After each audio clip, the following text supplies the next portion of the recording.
Hello everyone, welcome back to my channel. আমি Masumul Haque, founder Exon Host. Exon Host থেকে আমরা domain registration ও web hosting service provide করে থাকি। আপনি যদি আমার চ্যানেলে নতুন হয়ে থাকেন তাহলে আমার চ্যানেলটি সাবস্ক্রাইব করে বেল আইকনে প্রেস করুন। এতে করে আমি নতুন নতুন ভিডিও মেক করে আমার চ্যানেলে পাবলিশ করার বিষয়ে অনুপ্রাণিত হব। আর আপনি যদি ইতিমধ্যেই আমার চ্যানেলটি সাবস্ক্রাইব করে চ্যানেলটি গ্রো করার বিষয়ে হেল্প করে থাকেন তাহলে আপনাকে আন্তরিক ধন্যবাদ। আমি আমার এই চ্যানেলে মূলত ট্রাভেল, টেকনোলজি ও লাইফস্টাইল রিলেটেড ভিডিও মেক করে থাকি। আমি অস্ট্রেলিয়া, ইউকে ও কানাডার ভিজিট ভিসা পেয়েছি। আমার ভিজিট ভিসাগুলো আমি নিজেই প্রসেস করেছিলাম। ভিজিট ভিসা প্রসেস করার রিয়েল লাইফ এক্সপিরিয়েন্স থেকে আমি আমার চ্যানেলের জন্য ভিজিট ভিসা প্রসেস করার বিভিন্ন টপিকের উপরে ভিডিও মেক করেছি। ভিডিওগুলো যদি আপনাদের কাছে হেল্পফুল মনে হয় তাহলে ভিডিওগুলোতে বেশি বেশি করে কমেন্ট, লাইক ও শেয়ার করে ভিডিওগুলো সবার মাঝে ছড়িয়ে দিবেন। কানাডার ভিজিট ভিসা প্রসেসের আবেদন করার যে বিষয়টা, এটা নিয়ে অনেকেই কনফিউজড। তো তাদের জন্য বলতেছি, কানাডার ভিজিট ভিসা দুটা জায়গা থেকে প্রসেস করা যায়, মানে দুটি পোর্টাল থেকে প্রসেস করা যায় অ্যাকচুয়ালি। তো আমি যেই খান থেকে প্রসেস করেছিলাম বা আমি যেখান থেকে আবেদন করেছিলাম সেটা অ্যাকচুয়ালি জিসিকি পোর্টালের মাধ্যমে আবেদনটা করেছিলাম। এবং ভিসা পাওয়ার পর আমি কিভাবে ভিসা প্রসেস করতে হয় কানাডার ভিজিট ভিসা সে বিষয়ে 4টি এপিসোডের একটি ভিডিও সিরিজ করেছিলাম। যে ভিডিও সিরিজটা দেখলে যে কেউ হচ্ছে কি নিজেই তার নিজের ভিজিটিং ভিসা প্রসেস করতে পারবে, কানাডার ভিজিটিং ভিসা। তো 4টি ভিডিওর মধ্যে এপিসোড 1, 2, 3, 4 এই 4টি ভিডিওর মধ্যে এখানে দেখেন 2, 3, 4 এই 4টি আছে, কিন্তু একটি ভিডিও হচ্ছে গিয়ে প্রথম ভিডিওটা গুগল তো না, সরি, ইউটিউব তাদের গাইডলাইনের পরিপন্থী মনে করার কারণে আমার প্রথম ভিডিওটা রিমুভ করে দিয়েছিলেন। দেন আমি প্রথম ভিডিওটা আবার রিমেক করেছিলাম, যার কারণে এটা পরে চলে এসেছে। সো যারা জিসিকি পোর্টালের মাধ্যমে অ্যাপ্লাই করতে চান তারা এই 4টি ভিডিও দেখলে নিজেরাই নিজের ভিডিওটা প্রসেস করতে পারবেন। আর আইআরসিসি পোর্টালের মাধ্যমে করতে পারেন। আইআরসিসি পোর্টালটা পরবর্তীতে তারা চালু করেছে, কানাডিয়ান এম্বাসি। তো আপনারা যারা আইআরসি পোর্টালের মাধ্যমে করলে যেটা হয় যে আপনার দুটো যে অফলাইন ফর্ম ফিল আপ করতে হয় সেটা আইআরসি পোর্টালের মাধ্যমে করতে হয় না। আর আইআরসি পোর্টালের অপেক্ষাকৃত ডকুমেন্টস কম দেওয়ার অপশন আছে, কিন্তু আমার যেটা মনে হয়েছে যে জিসিকি পোর্টালে সাপোর্টিং ডকুমেন্টস অনেক বেশি দেওয়ার অপশন আছে। সো সাপোর্টিং ডকুমেন্টস বেশি দেওয়ার অপশন থাকলে যেটা হয় যে আপনি আপনার প্রোফাইলটা সঠিকভাবে এম্বাসির কাছে তুলে ধরতে পারবেন। কম যাদের প্রোফাইল অনেক হাই প্রোফাইল তাদের অনেক কম ডকুমেন্টস দিলেই বা কম ডকুমেন্টস দিয়েই সেটা প্রুফ করতে পারে। তো যার যে আমি চিন্তা করেছি যে অনেকে আমাকে রিকোয়েস্ট করেছে যে আইআরসি নতুন পোর্টাল থেকেও কিভাবে ভিজিটিং ভিসা প্রসেস করতে হয় সেটা নিয়ে ভিডিও মেক করতে। সুন আমি সেটা নিয়েও একটি ভিডিও মেক করব। এনিওয়ে, আজ কানাডার ভিজিট ভিসা বিষয়ে চ্যানেলের অডিয়েন্সরা অনেক ইনকোয়ারি করে, আমার কাছে অনেক প্রশ্ন জানতে চায়। সো যেসব র্যান্ডম যেসব প্রশ্ন খুব বেশি আসে সেগুলো নিয়ে আমি ভিডিও মেক করার চেষ্টা করি ইউজুয়ালি। তো আপনারা দেখতে পারবেন এখানে আমার হোয়াটসঅ্যাপে দেখেন যে কত ইনকোয়ারি, এত মেসেজ এসে বসে আছে, কিন্তু আমি এখনো রিপ্লাই করতে পারিনি। Each and everyday huge knock আসে এবং বিভিন্ন রকম ইনফরমেশন চেয়ে মানুষজন হচ্ছে জানতে চায় হেল্প করার জন্য। সো আমি আসলে আন্তরিকভাবে দুঃখিত, সবাইকে হয়তো দ্রুত মেসেজগুলো রিপ্লাই করতে পারি না। ভলিউম অনেক বেশি হওয়ার কারণে আমার রেসপন্স করতে টাইমটাও একটু বেশি লাগে। এনিওয়ে, আমাদের যে একটি গ্রুপ আছে ফেসবুকে, মানে ভিসা প্রসেস যারা নিজের ভিসা নিজে প্রসেস করতে চায় তাদের আমাদের যে গ্রুপটা আছে গুডি ট্রাভেল 8, তো এইখানেও হচ্ছে গিয়ে অনেক এক্সপার্ট পারসন আছেন যারা নিজেরা নিজের ভিসা প্রসেস করেছেন অলরেডি। কানাডা, ইউএস এর ভিসা নিজেরা নিজে প্রসেস করে পেয়েছেন। তো এটা অ্যাকচুয়ালি ফ্রি হেল্প একটা প্ল্যাটফর্ম।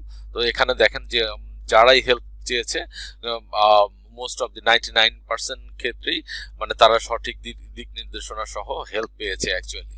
তো যেই প্রশ্নগুলো হচ্ছে কি র্যান্ডমলি অনেক বেশি আসে, আমি ইউজুয়ালি সেই ধরনের টপিকের উপরেই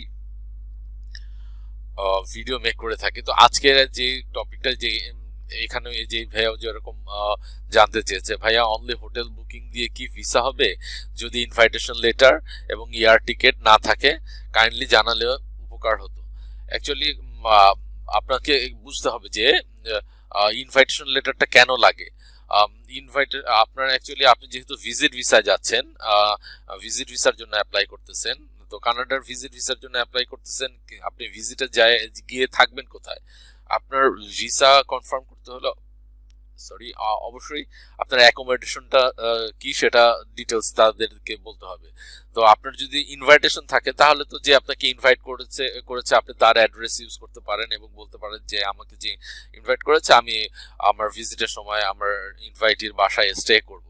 বাট যাদের ইনভাইটেশন নাই বা যাদেরকে ইনভাইটেশন নেই তারা তাদের ভিসা না পাওয়ার কোনো কারণ নেই, কারণ আপনার যদি প্রোফাইল যদি স্ট্রং এনাফ হয় এবং আপনি যদি ভিজিটিং ভিসার জন্য এলিজিবল হন, আপনি হোটেল বুকিং দিয়ে অবভিয়াসলি হচ্ছে গিয়ে ভিসা পেতে পারেন।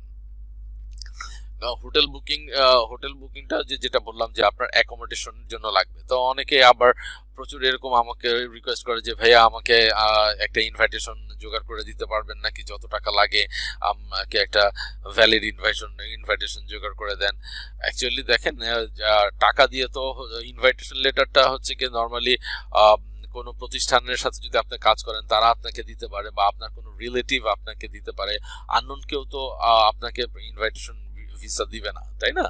আর ইনভাইটেশনটা হচ্ছে গিয়ে কানাডার সিটিজেন যারা আছে তাদের কাছ থেকে ইনভাইটেশনটা নিলে ফ্রুটফুল হয়। সো আপনাকে একজন আননোন মানুষ কেন আপনাকে ইনভাইট করবে, তাই না? এবং কিছু কিছু জায়গায় হচ্ছে গিয়ে আপনাকে যে ইনভাইট করতেছে তার সাথে কি রিলেশন এবং রিলেশনের প্রুফও দিতে হয়। তো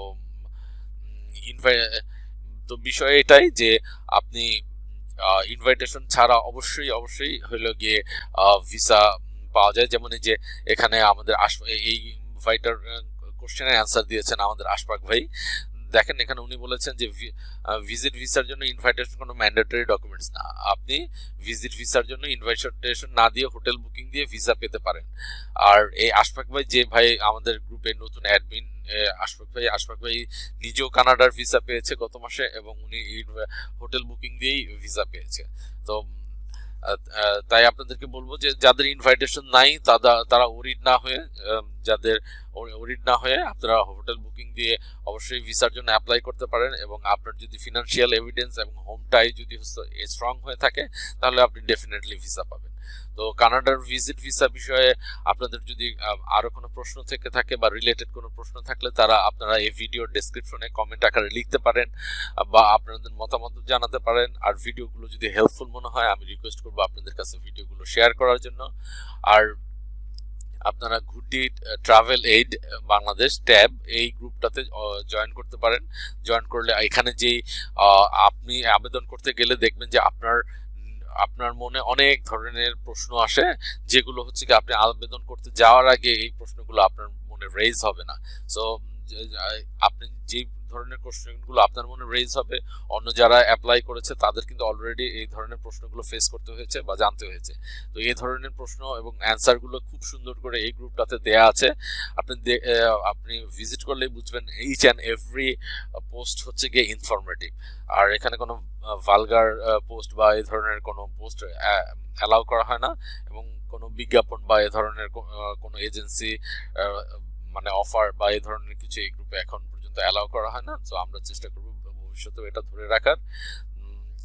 এই তো আজ। আর আপনাদের যদি কোনো ভিডিওতে কোনো টপিকের উপরে যদি আপনাদের ভিডিও প্রয়োজন মনে করেন যে এই বিষয়ে আপনি জানতে চান, তাহলে আমাদের গ্রুপে রিকোয়েস্ট করতে পারেন, আমরা সেই টপিকের উপরে ভিডিও মেক করে আপনাদের জন্য আমার চ্যানেলে দিব। আর আমার চ্যানেলটি যদি আপনারা ইতিমধ্যে সাবস্ক্রাইব করে থাকেন তাহলে সাবস্ক্রাইব করার জন্য আপনাকে আন্তরিক ধন্যবাদ।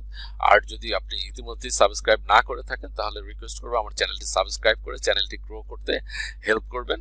এতে করে আমি নতুন নতুন ভিডিও মেক করে আমার চ্যানেলে পাবলিশ করতে অনুপ্রাণিত হব। ধন্যবাদ সবাইকে। খুব শীঘ্রই আবার দেখা হবে নতুন কোনো ভিডিওতে নতুন কোনো টপিক নিয়ে।